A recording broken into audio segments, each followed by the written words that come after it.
Faith is activated by your words. Amen? Hallelujah. Faith is voice activated. Hallelujah.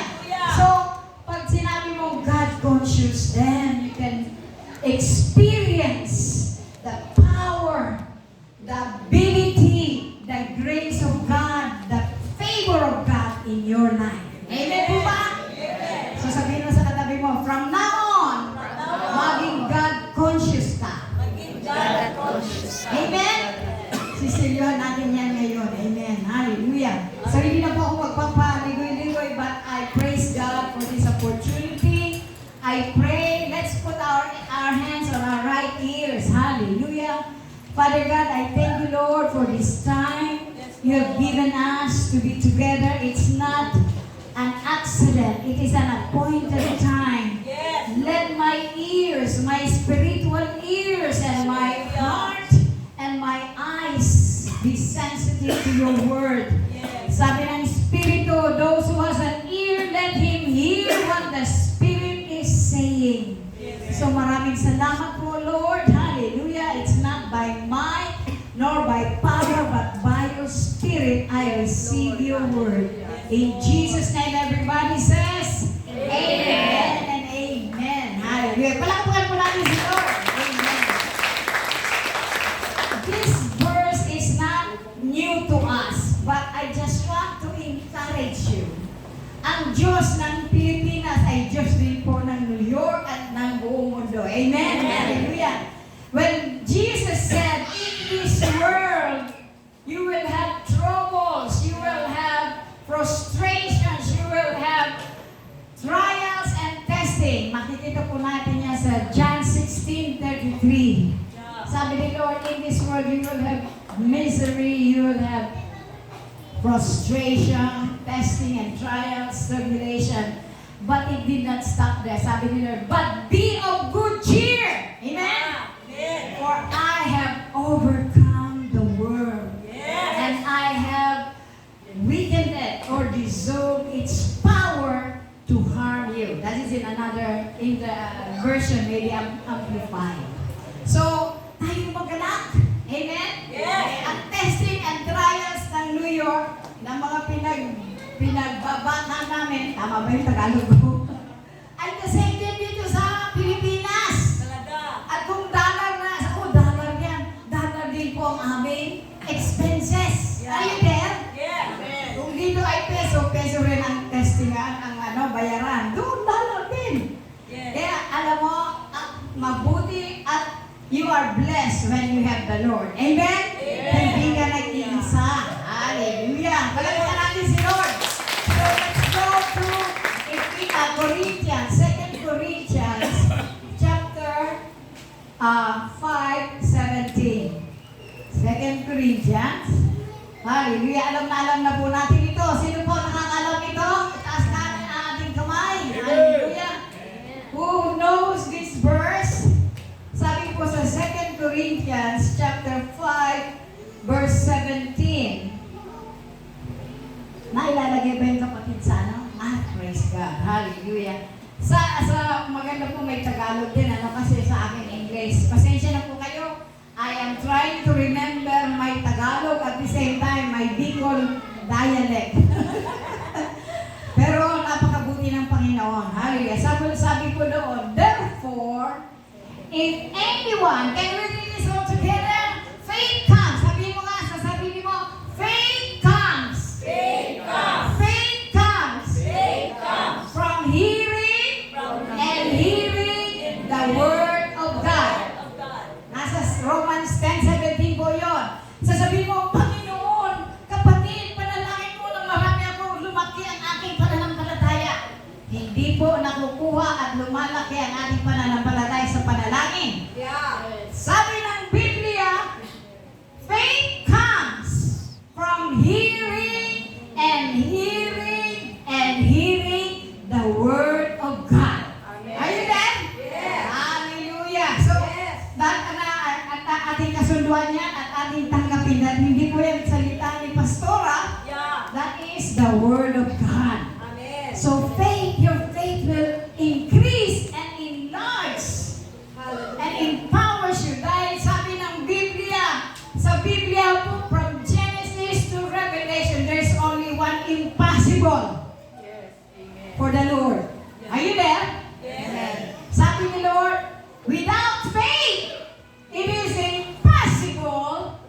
please Him. Tama. Sabihin mo sa katibo, narinig mo ito? Without faith, it is impossible to please God. Yes. For he that comes to God must believe. Faith and believe is the same. Faith is a noun, believe is the action. Yeah. Without faith, it is impossible. So you have to get faith. Amen. Amen. You become born again by faith. Yeah.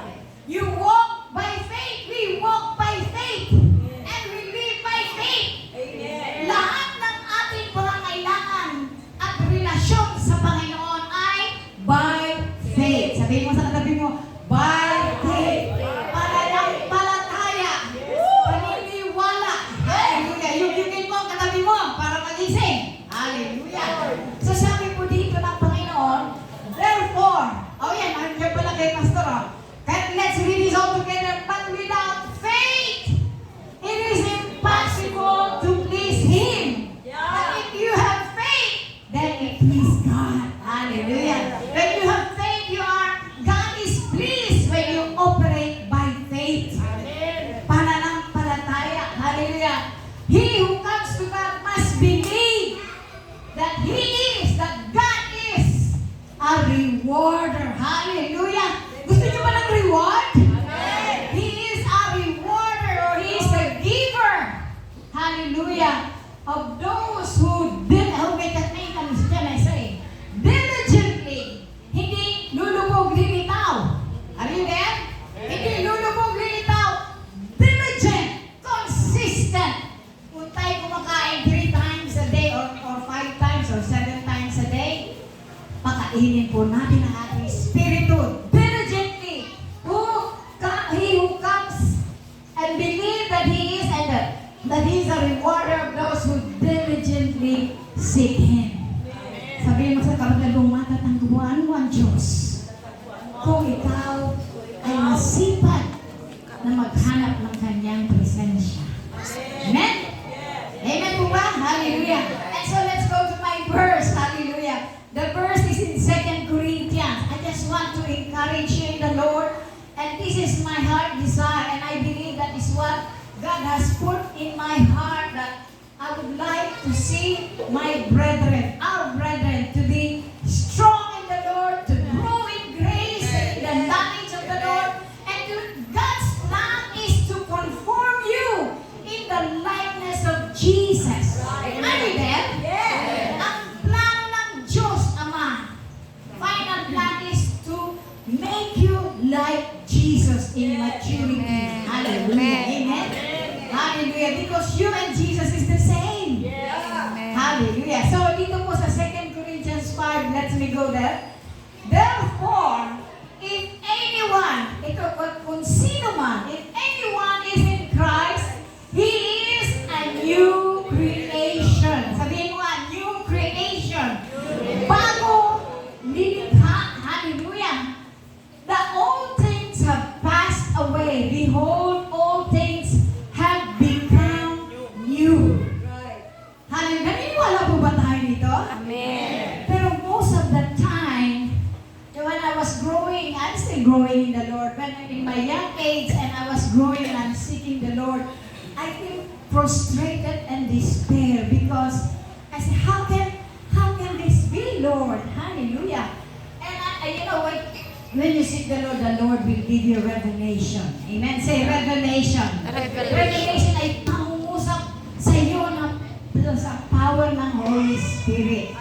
Ay, sino po dito ang born again? Raise your hands. Who is the born again here? Hallelujah. Alam natin na si Jesus mismo ang nagsabi sa John 3, sabi na kay Nicodemus, si Nicodemus ay preacher. Si Nicodemus alam niya ang Bible. Si Nicodemus nagsisimba. Si Nicodemus nagtatights. Nag-o-offering siya. Lahat ng ginagawa natin, ginagawa ni Nicodemus. But he is a religious man and Jesus said, you must be born again. Huh? Why? Because dito sabi niya, the old is gone and then there is a new creation. We just celebrated new resurrection, right? Jesus resurrected from the dead. Hallelujah. And this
I will do it. Okay.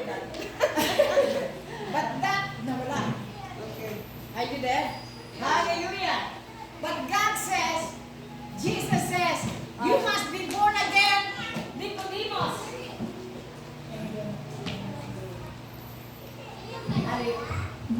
Jesus says to Nicodemus, as I said, Nicodemus is very religious. We are so much, we were brought in this world very religious by our parents. Maraming religion, maraming mga doktrina. Are you there? But Jesus said, you must be born again to see and to enter the kingdom of God. Are you there? Hindi mo makikita ang pagkilos. You cannot see the move of God unless you are born again in the Spirit. Hallelujah. Are you there? That which is, Jesus said in John, you can read that in John 3. That which is born of the flesh, born ng ating magulang, is flesh, and it will die. But that which is born of the Spirit is a spirit, and this spirit never dies. Amen. It has eternal life. That's why, earlier when Sister Keisha were singing, what poured in my spirit is pouring. The Holy Spirit has been poured 2,000 years ago. Amen. Hallelujah. Are you there? The love of God has been poured out in our spirit. Are you there when you're born again? Are you there? Hallelujah. I need an assistant bishop. Hallelujah. Let me get this. Hallelujah. Pasensya na po kayo sa aking mga, for me, when you add demonstration and example, it helps the person to identify and imagine and recognize. Hallelujah. Okay lang po yan. Madali lang po ito. Hallelujah. Dito mo. Umpisa tayo. Dito. Hallelujah. Let's see this. Okay. Maybe we could read that Bishop in John 3 verse 3 and 6. 3 to 6. Hallelujah. Let's read this all together. Hallelujah. Dahil ang salita ng Diyos ay buhay. Amen? Amen. God says in John 6:63, the words that I speak to you are spirit and life. Amen. Sabihin mo, espiritu at buhay. Espiritu Kaya at nga, this is buhay. a living word. Amen? Kaya nga ito, siguro malakas ang boses ko. Hallelujah. That's why God says it is spirit and life. Ikaw ay ipinanganak. Hallelujah. We will distinguish here and take possession of who you are in Christ. Are you there? Hallelujah. Itong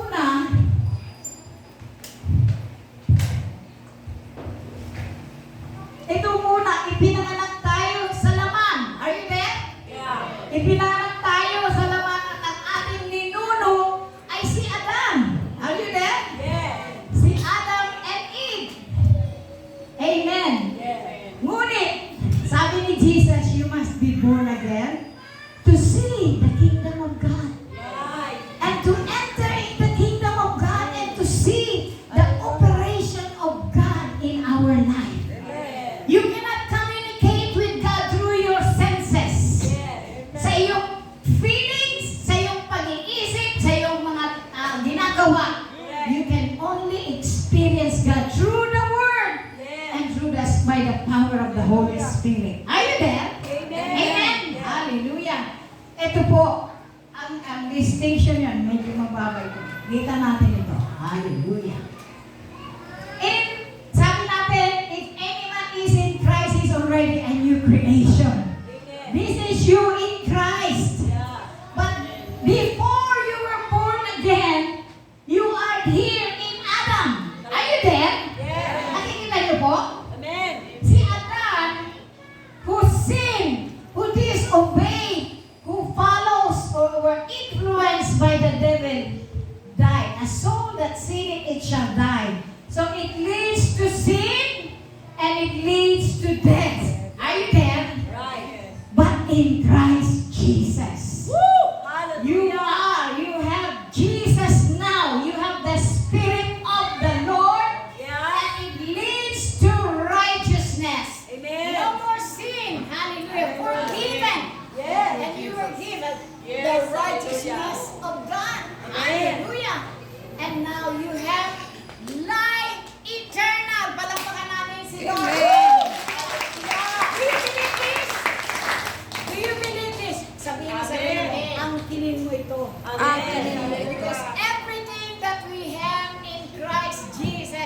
by faith and to receive the grace of God for salvation has been already paid for by the Lord when Jesus hung at the cross of Calvary. Are you there? Hallelujah. Jesus said, it is paid in full, it is finished. Amen. Not to be continued. Wala na ibang tao, sino man na magkukontinue yan. Tinapos na ni Lord ang salvation ng buong mundo. For Yes. God so loved the world that He gave His only begotten Son. That whosoever, that is the whosoever, the grace of God for salvation has already been given. Kunit, tanggapin mo personally. Sabihin mo sa katabi mo, personally. Maniniwala ka, mananampalataya ka by faith. Amen. Hallelujah. Ngunit ang tao, nagkaalinlangan, sino ka ba? Ang kinin mo kung sino ka ngayon.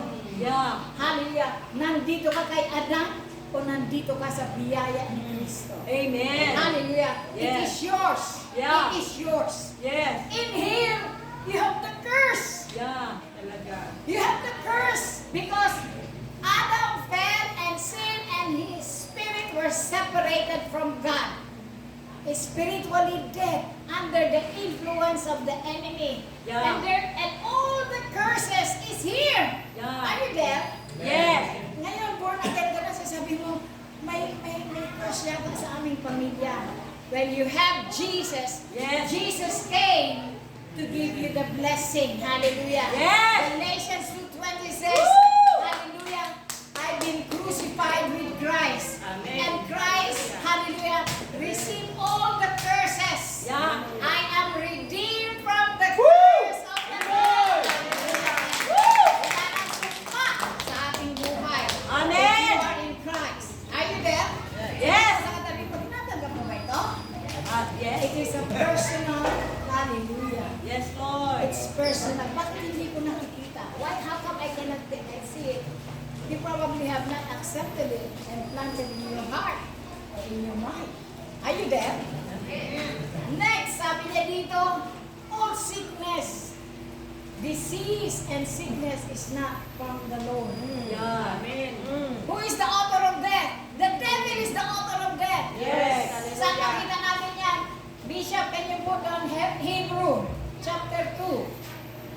I think it's 14. 2:14. Hallelujah. Pag nagkakasakit, ang biniblame si Lord. Sickness is part of the curse of sin. Are you there?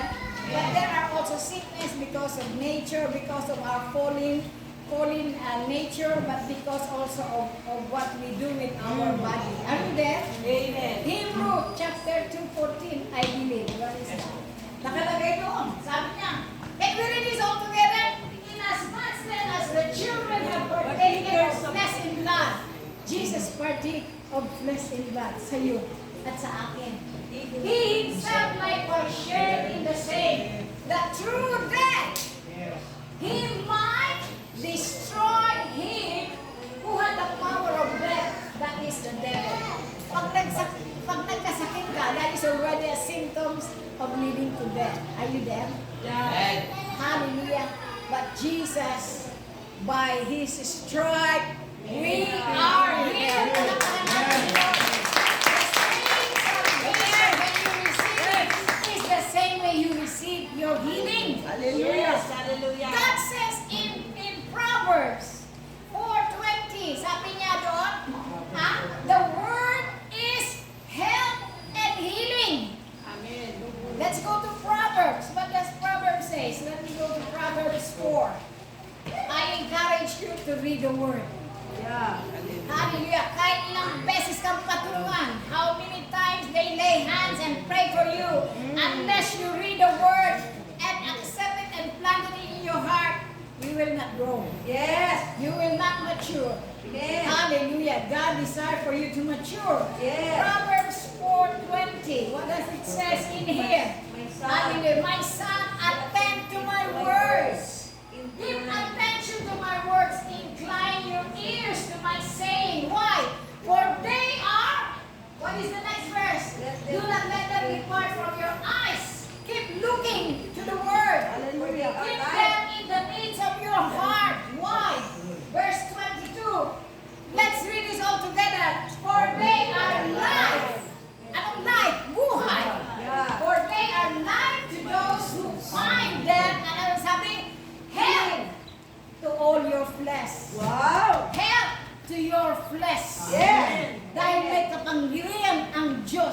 ipinangako at tinubos tayo ng Diyos Ama. Yes. God Hallelujah. save us and healed us through the wounds, through the stripe of Jesus. Amen. We are healed. That is Amen. 10,000. It is done. The devil wants you to be sick. So what do? You claim. Yeah. You claim it. Hallelujah. Lord, you said, I have attended to your words. One pastor, one bishop. Oh, no, he's not a bishop. Derek Prince, he was sick in his body. He said, if I take my medicine 3 times a day or 4 times a day, I take the word 3 times and 4 times a day. Amen. For they are what? Help to my bone, to all my flesh. Hallelujah. Yes, Lord. Who needs healing today? Hallelujah. Amen. You can receive it in Jesus' Amen. name. Amen. Lord. Hallelujah. Hindi po siya nagkakait ng kagalingan. Yes. Hallelujah. So in here, we receive the blessing. In here, we receive the curse and sickness and diseases. Psalms 103. Bless the Lord, O my soul, and all that is within me. You bless the Lord. How is it? You open your mouth and you bless Him. And forget not all His benefits. Maraming benepisyo si Lord. Psalms 101. 103. Bless the Lord, O my soul, and forget not all His benefits. Ano ba itong mga benefits ni Lord? One is who forgives, verse 3. Who forgives Oh, Lord. all your sickness. Amen. All your sin, I believe. Ano nakalagay? Verse 3. Who forgives Who forgives all your iniquities. Nakalagay dyan, all. Are you listening to this? All. Yes. Hallelujah. Oh. Past, present, and future. That's another word. That's another study. What's up?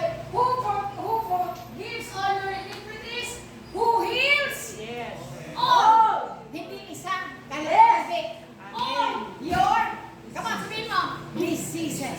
Jesus. Amen. Hallelujah. Amen. We have to hear the word. We Amen. have to hear the word. We have to receive the word. Amen. Yes. Hallelujah. We can give you the food. There might be a buffet, but it's for you to pick it up, the food. It's for you to put it in your mouth, chew it, and swallow it. Yeah. The word is spirit and life. Yes. The word is healing to my Yes. flesh. Hallelujah. Is health to my bone. Yeah. And he said, He heals all. He did not specify cancer lang, arthritis lang. No. All our diseases. Say all now. You have to receive it. Yes. Amen. Jesus says in John 1:12, Bishop, or John 1:12, anak, as many as receive who? Him. You receive Him. You receive the word. Amen. As many as receive Him. When you receive Jesus, you receive His word. Yeah. Are you there? Yes. As Amen. many as receive Him, to them He gave the right. The other version, the ability or the authority Yeah. to become Hallelujah. children of God. Amen. So when you receive Him, you have everything. Yeah. Yes. Hallelujah. Are you in Yeah. Christ? Amen. Amen. As many as receive Him, and sabi niya, if any is in Christ, I forgot the 2 Corinthians. If anyone is If in anyone Christ, is in Christ, he is a new creation. Creation. Are you there? Amen. So may dito is sickness, curses, and sickness. Today I declare I am free from the curse of the law. Are you there? I am free from sickness. Because Jesus who is alive is in me. Jesus. Can you declare that? Hallelujah. Hallelujah. Do you know that faith is voice activated? Hallelujah. If you just read this word and you don't say anything, it is not. First, 2 Corinthians chapter 4:13. It says in there, I believe, therefore I speak. Yeah. If you believe, you will speak. For out of the abundance of your heart, the mouth will sa puso mo. Remember, in another version, Jesus said, the sower sow the seed. The seed is the word of God. Sabi mo sa katabi, nakikinig ka ba nito? Ang salita ng Diyos ay binhi. Binhi ang salita ng Diyos. And the sower sow the seed in the ground. But there are several kinds of ground for. Hindi ko na po yan na natakalain si Bishop ng bahala niyan. But the point is, you have to sow in the ground to produce harvest. Are you there? Amen. In the natural, you plant seed. The farmer, si Pastora, si Bishop, nagpa-plant siya kung anong mga prutas because they want to get the fruit of it. Yeah. So when you plant seed, you expect you will have harvest. Are you there? If you plant seed of the word, you will have harvest. May itinanim ka ba? That is the point. You have to plant the seed, the word of God, in your heart. And how does it is planted? Through your mouth. Your mouth, your tongue is a ready writer that will write the word of God in your heart. But first, sabi niya sa 2 Corinthians 4:13, can we read this all together? I like this when we participate because faith comes by hearing and hearing the word. Are you there? Sabi niya, and since we have the same spirit of faith, what is the same spirit of faith? According to what is written, let's see, let me hear you. I believe. Therefore, I spoke. Mahina yata. Mahina kayo direct. Are you there? I believe. Therefore I spoke. Yes. We also believe. And what? And therefore we speak. Yes. Sabihin mo sa katabi mo, ibigkas mo ang iyong mga pangako ng Jesus. That's where you plant the seed in your heart. And that's where you will harvest. There is more teaching for this, but the point is, God says, as long as the earth is here, seed time and harvest will remain. Amen. Magtanim ka. You plant seed so you will bring a harvest. But if you don't plant seed, you will not have any harvest. Correct. Nagpipray ka, nagpipray. Oh, pinagpipray ko kagalingan, trabaho, anything that you will pray. But did you plant the seed? Did you plant the seed? What is the word that promised that you have a seed? Yeah. You have a need, my God will supply all my needs. Plant that in your heart. Yes. Plant that in your heart. Yes. Yes. Are you getting this? Amen. Hallelujah. And so in here, hallelujah, in Adam, hallelujah, the first Adam, we have the sin, death, we have curses, sickness, we have fear. Are you there? That's only fear. There's so many fears. But the Bible says God has not given us a spirit of fear. It was not given to you by God. God says, peace I leave with you. Peace I give you. Not the world did. But sabi niya, God did not give you a spirit of fear. It is not from the Lord. Yeah. There is a fear of God. That is a reverential fear. Are you there? Yes. Honoring God. You don't want to displease God. You want to please Him. So you reverently fear Him. Amen. But fear in Him has torment. Hallelujah.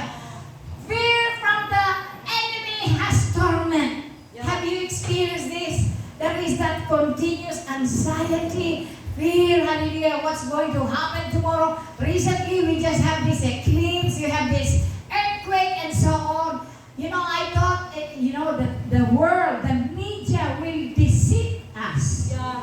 You know, I heard Bishop was running the other day, said, Mom, there is the earthquake in New York. And so I saw the picture, there is, the place were really bad. And then I called my children and said, there's no earthquake, Mommy. So that's a deception. Yeah. That is where the world is now.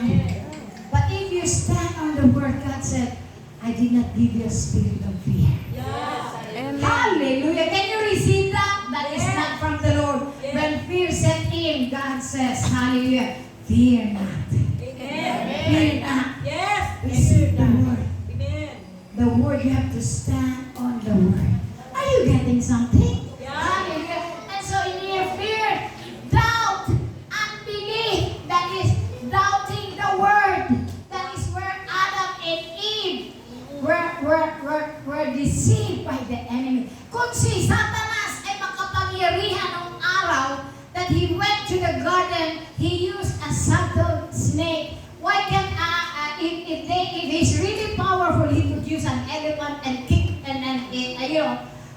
Adam and Eve, but no, he only makes suggestion.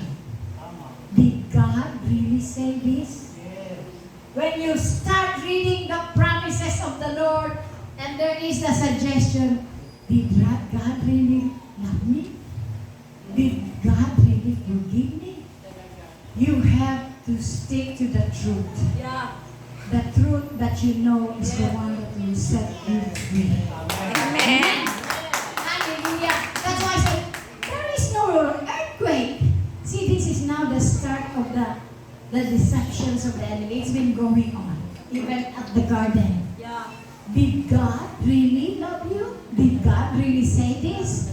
You stick to the word. Yes. The devil doesn't have any power Yeah. to even, hallelujah. Do you know that you are an overcomer? Yeah. Amen. Do you know that you are an overcomer? Amen. 1 John 5, 4 and 5. Can we read this? Who is he that is an overcomer? Hallelujah. Hallelujah. If you don't believe this, believe it now. Yeah. You are an overcomer. Yes, Lord. In the past, I cannot understand. Lord, you said, I am more than conqueror. Amen. When I look at the mirror, is this a conqueror? No, it's not a conqueror. So what I say? 1 John chapter 4 and 5. They are of the world, therefore they speak as of the world. 1 John. No, 1 John chapter 5. Is that 1 John chapter 5? Whew, hallelujah. 1 John chapter 5, verse 4. Is he? For whatever is born of God, hallelujah. Are you born of God? Amen. Whoever is born of God overcomes the world. Yes. Let's repeat this all together. And this is the victory. This is the victory, your victory that has overcome the world. Our faith. Amen. Who is he? Who is he who overcomes the world? But he who believes that Jesus is the Son of God. That is being born again. The enemy cannot do anything when you accept Jesus. He has no power to stop you when you believe. Yes. Hallelujah. And so I said, is that really me, Lord? When you are born again, this is the struggle that we have. That's why it's very important. Let me finish this first. Sabi niya dito, in the end, doubt, unbelief, mental anguish. That is where peace comes from. There is the love of God. You know, the love of God has been poured out in your heart. Kung minsan hindi natin nararamdaman.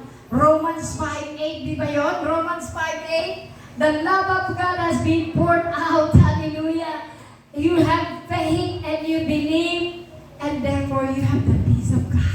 Amen. Palakpakan natin si Lord. Yes! Can you receive it? Sabi niya dito, but God demonstrate His love towards us. Oh, there's another one that He poured out. I think that is 5:5. Hallelujah. It's Romans 5.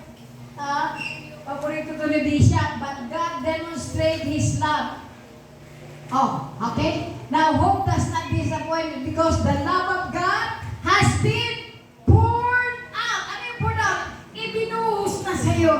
Ang pagmamahal ni Lord ay nasa puso mo. Amen. The fruit of the Spirit is in you. Amen. Because when you accept Jesus, the Holy Spirit comes in. And the Holy Spirit has the fruit of the Spirit. And so, that you are the temple of the Holy Spirit. And so, you are, your spirit, hallelujah, that is born again, is in union with the Spirit of God.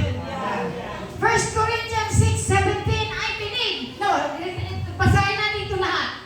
Let's read this all together. Now, who does not, naku, hindi na yata nag-participate. Can we read this? Ha? 16. 1 Corinthians 6:17. 6:17. Hallelujah. Can we read this all together?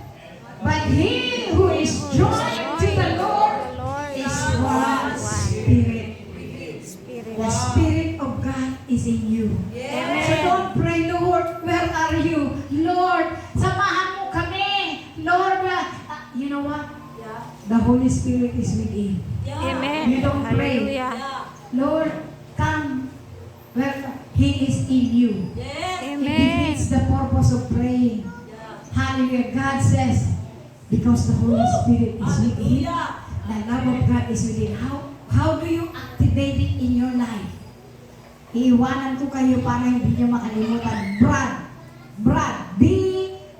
B-R-A-D. Believe. Say believe. Receive. Activate.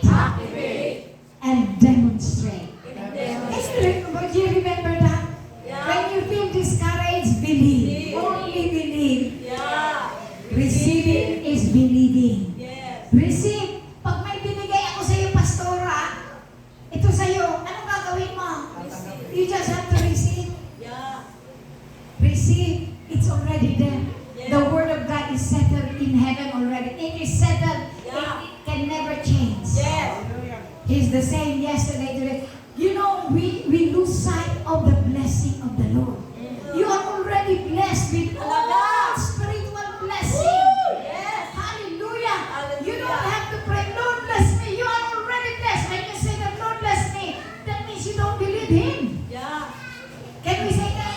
He who is joined to the Lord is one spirit with Him. Can you repeat that? Repeat that? This is how it happens. Hallelujah. I need one more. Hallelujah. One more. I'm finishing. But are you getting something? Yeah. Yes. Yes. Yes. Hallelujah. Galing pa na Amerika yan. Yes, because I thought there's no, hallelujah. I pray that you will hear from the Lord and receive it today, and you will get out of here victoriously. Amen. Are you there?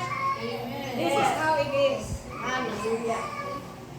God says, my word will not return void. Are you Amen. there? Yes. It will accomplish what He purposed. Hallelujah. And so, 1 Thessalonians 5:23, the very God of peace sanctify you, holy, spirit, soul, and body. and body. You composed of spirit, soul, and body. Naniniwala po ba kayo dito? Amen. Spirit, soul, and body. Hindi si Pastor nagsabi niyan. Nasa Thessalonian yan. 1 Thessalonians 5:23, I believe. That's where it's there. When you are born again, when you are in Jesus, you have this righteousness, life, blessing, health, and love, and all the fruit of the Spirit. Hallelujah. Abundance. Dito may poverty pa nga. Poverty, sickness, and death is part of the curse of the law. Are you there? Yeah. But in Jesus, you receive the blessing, Yeah. the riches, the abundance, hallelujah, Yes, Lord. of the Lord. Now, when you are born again, your spirit and the Holy Spirit is one. You become the temple of the Holy Spirit. Amen. Ito po, Hallelujah. hindi mo mahal. That's why you have to believe and receive it by faith. Amen. Makikita natin sa salita niya. Hallelujah. Now, sabi niya dito, may the God of peace Himself, God Himself, sanctify you completely. Hindi ka ang maglilinis. Sanctify means cleansing, set apart. Yeah. Amen. He Himself, Yes. God the Father Himself, Yeah. through Jesus. Jesus took all the sins of the world. Yes. He who knows sin, He becomes sin that you might Amen. become Hallelujah. the righteousness of God. Regalo po yan sa inyo. Right. Victory is a gift. Being born again and a child of God is a gift you have to receive. Yeah. So you are, he that is joined to the Lord is one spirit. The Holy Spirit is in you. Amen. But you have a soul. Yeah. Yung soul mo ay yung emotion mo, yung intelligence mo, and your will. Yeah. This is ongoing process. Yeah. And this body. Well, that's why God says, be not conformed to this world, but be transformed by what? The renewing of your mind. How? You renew your mind through the Word. Yeah. The Word of God. God's will is the Word will be in your heart and in your mind. But you need to be by reading the Word. Yes. You will not grow. Yes. You Yes. will not be changed. Hallelujah. Your spirit might be changed, Yeah. but your soul and your body. That's why sabi, Kristiyano ba yan? I cannot see the Christian life. Yeah. The spirit is born again, but this one, soul, the mind. But as the more you hear the word, hallelujah, the more you receive the word, Yeah. the more you are transformed by the renewing of your mind. For the last, Bishop nagsasay ng time out. Hallelujah. Yes. I'll give you an example. Who saw this already? Can you raise your hands? Nobody yet. Hallelujah. This is you. This is you. That is Adam. Yeah. In the old nature. Very dark. Wicked. Sinful. This is it. Yes. You put education in here. You put refinement in here. You dress him up. Nothing changed. The nature is the same. Are you there? Yeah. Yeah. Are you there? You are still in the flesh when you don't have Jesus. This is this person. Hallelujah. Lalagyan natin ng tinta. Okay lang po. Lalagyan natin siya ng tinta. This one represent your soul, your body, and your spirit. Tatanggalan natin ng konti. Hallelujah. This is you. Yes. This is you when you're not born again. But you have, this is only an example. This is Jesus. Microphone. Hallelujah. Yes. This is Jesus. Amen. And this is you. You have a body.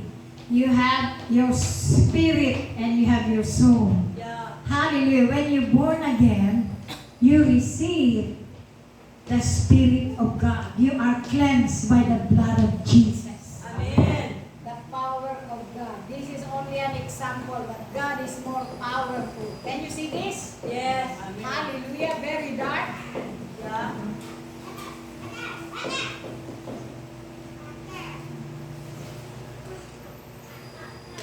This is you now when you have Jesus. Correct. Yes. In the Spirit. Yeah. Say in the Spirit. In the Spirit. Born again in the Spirit. Ngunit meron ka pang katawan. Meron ka pang kanunuan. Yes. Are you there? Are you getting this? Yes. Hallelujah. I pray that you will receive this and you know who you are in Christ. Yeah. Amen. Bago, new nature, this is no more. You Yeah. are this one. Yeah. In the Hallelujah. Spirit. Yeah. Purified and cleansed by the precious blood of Jesus. Are you there? But your soul, itong soul na itim sa Lord, needs to be born again too. Yeah. Needs to be renewed by the Word. Yeah. It will not change. You will still be the same, and this body will Talaga. follow what the will of the man is. Yes. Are you getting this? Yes. That when your mind is transformed, Hallelujah. the soul will follow, the body will follow the soul, Yes. the will of man. Amen. And so how do we need to be changed? By the washing of the Word of God. Amen. By the washing of the Word of God. Continually. Yes. Day by day, Yes. worshiping Him, fellowshipping with Him, Yes. reading the Word, Yes. continually to be washed by the Word of God. Amen. And it will change. Yes. And we are not there yet. Sabihin mo. But if you believe and you receive, hallelujah. Hallelujah. Yes, You Lord. are conformed in the image and in the likeness of our Lord Jesus. Hallelujah.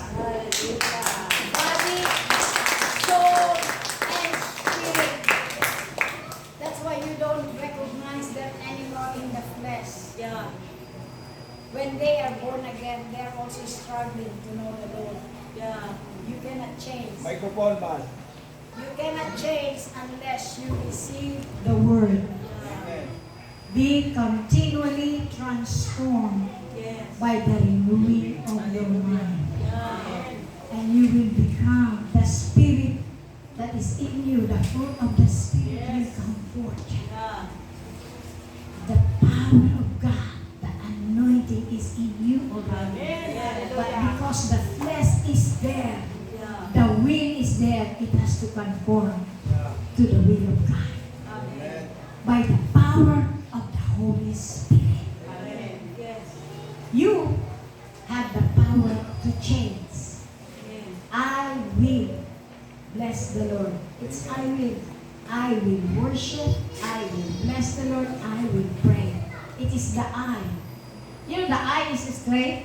The I is straight. Yeah. When it submit to Christ, it becomes Christ-centered. Amen. Bow down. Yes. Christ-centered. Amen. Did you hear from the Lord today? Yes. Yes. You are empowered by God. Yes. Praise God. Thank you, Bishop.